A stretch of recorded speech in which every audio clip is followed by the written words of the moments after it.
राहुल गांधी लगातार झूठ बोल रहे हैं, बार बार बोल रहे हैं, बेशर्मी से झूठ बोल रहे हैं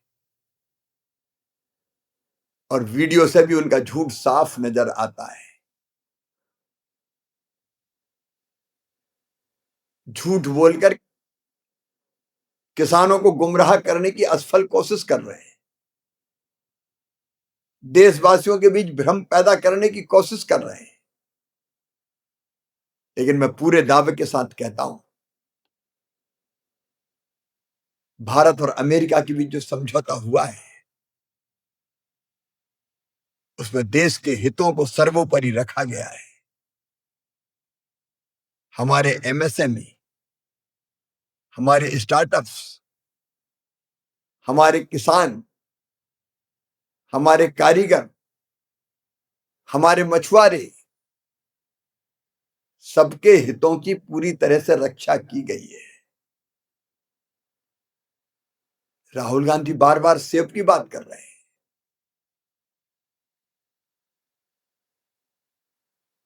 5,50,000 मीट्रिक टन सेब हम आयात करते हैं, उसमें से सीमित बहुत छोटा कोटा, और वो भी किन शर्तों पर?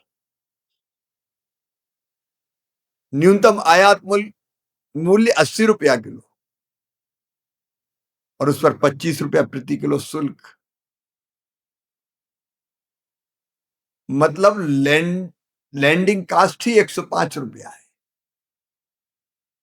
फिर किसानों का हित कैसे? अखरोट के मामले में भी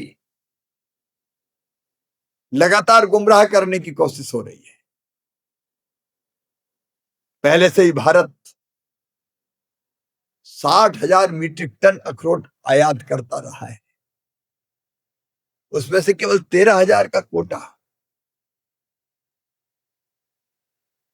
सीमित कोटा दिया गया है। इससे किसानों का अहित कैसे होगा? सोयाबीन और मक्का, कॉर्न पर कोई भी रियायत नहीं दी गई है। राहुल गांधी का यह दावा कि कांग्रेस की सरकार के समय आयात के दरवाजे बंद कर दिए गए थे, पूरी तरह से झूठ है। कांग्रेस शासन के दौरान भी 20 अरब डॉलर के कृषि उत्पादों का आयात होता था। डेयरी उत्पाद भी आयात किए जाते थे। देश को जब जरूरत होती है, जिस चीज की कमी होती है, आयात किया जाता है।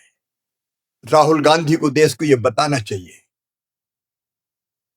कि वो बेशर्मी से कब तक झूठ बोलते रहेंगे।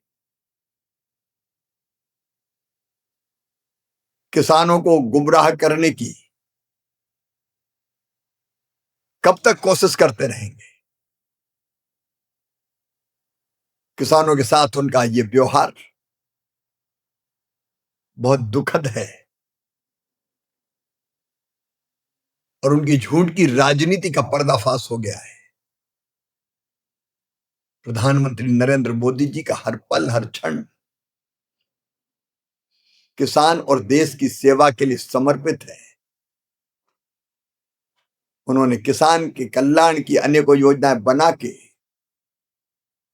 उन्हें लागू कर किसान की जिंदगी बदली है और आगे भी किसानों के लिए,